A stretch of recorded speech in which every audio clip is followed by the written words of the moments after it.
பாலையிலிருந்து பனையிலிருந்து வருவது பனஞ்சாறு.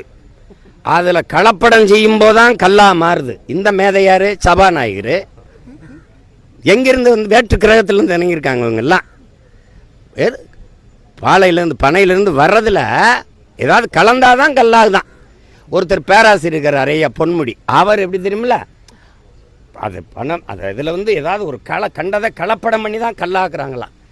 இவங்ககிட்ட நாட்டை கொடுத்துட்டு நீ நல்லாட்சி எதிர்பார்த்துக்கிட்டு இருக்க. இந்த மேதைகள்கிட்ட எல்லாம் ஆல்பர்ட் ஐன்ஸ்டீன், வின்சென்ட் சர்ச்சில், தாமஸ் ஆல்வா எடிசன், எல்லாம் சார்ஜ் ஸ்டீவன்சன், கிரகாம்பல் மாதிரியான ஆட்கள்கிட்ட நாடு இருக்குது. இது கொடுமை கொடுமை. இது கல் எப்படி கல் என்ற கேட்பாங்கல்ல, நெல் எந்த மரத்தில் விளையுதுன்னு, அந்த அந்த அந்த அந்த கேள்வி, அந்த மாதிரி கோஷ்டி தான் இதெல்லாம். கொடுமை கொடுமை கால கொடுமை.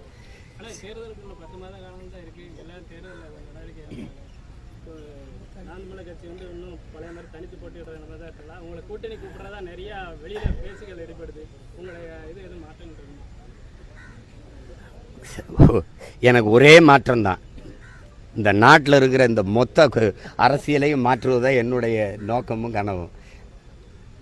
கேட்டுக்கிட்டே இருப்பாங்க, அவங்க பேசிக்கிட்டே இருப்பாங்க. கூட்டணி என்பது கிடையாது. நான் தனிச்சு தான் நாங்கள் போட்டிடுவோம்.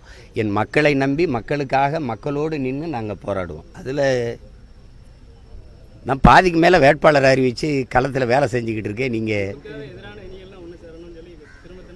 யாருக்கு? அதாவது ஒரு கூட்டம் உங்ககிட்ட கேட்குறேன், பொதுவான ஆளுங்க நீங்கள்லாம் திமுகவை ஒழிக்கணும், எல்லாரும் ஒரு அணியில் இருந்து. அந்த அணி பிஜேபியை வரவிட்டப்படாது, எல்லாரும் ஓரணியில் இருந்து. இங்கே பாருங்கள், பிஜேபியை ஒழிக்கணும் திமுகவை ஒழிக்கணும், இங்கிட்ட அதிமுக. எங்களுக்கு ஒரு அணி இருக்குது, இதை ரெண்டையும் ஒழிக்கணும். இதுதான் எங்களுக்கு. இப்போ இந்த தீமையை வச்சு இந்த தீமையை ஒழிக்கிறது, இந்த தீமையை வச்சு இந்த தீமையை ஒழிக்கிறது இல்லை. அதனால தான் ரெண்டு கையிலையும் கத்தி எடுத்து சுற்றுறோம் நாங்கள். இது வந்து மறுபடியும் சொல்கிறேன், நெருப்பை வச்சு அணைக்க முடியாது. தீமையை எப்படி ஒழிப்பீர்கள்னு கேட்டதுக்கு நபிகள் நாயகன் நன்மையை வச்சு தான் ஒழிப்பேன்றார். அதையே தான் இறைமகன் இயேசுன்னு சொல்கிறார். அதையே தான் பகவான் கிருஷ்ணரும் போதிக்கிறார். தீமைக்கு தீமை மாற்று அல்ல, அதனால் தீமைக்கு நன்மை தான் மாற்று. இதை ஒழிக்கணும். அதுக்கு இந்த பக்கம் இதை சேர்ந்துக்கிட்டு அதை ஒழிக்க அதை சேர்க்குறது ஒரு கொள்கை சொல்.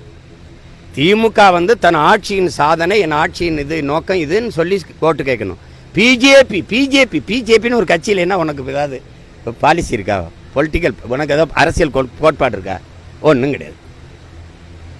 இப்போ திமுக ஒழிக்கணும், ஒழிச்சிட்டு யார்? அதை விட கொடுமையை கொண்டு உட்கார வைக்கிறதா? கொடுமைன்னு கோயிலுக்கு போனாலும் அங்கே 2 கொடுமை திங்குதுங்கன்னு அடிச்சு